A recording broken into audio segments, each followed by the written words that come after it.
भावस्य आरण्यङ्गदितं पुरा ईशाने शृणु देवेशि नामां चैव सहस्रकं यन्मया कथितं नैव तन्त्रैष्वापि कादपि न तव स्नेहात् प्रवक्ष्यामि भक्त्याधार्यं मुमुक्षुभिः मम प्राणसमावित्य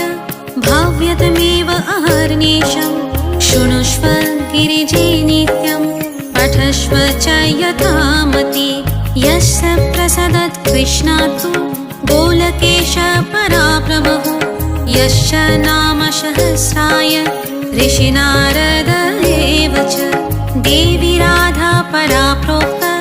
चतुरवर्गप्रसादिनी ॐ श्री राधा राधिका कृष्णा वल्लभा कृष्ण संयुता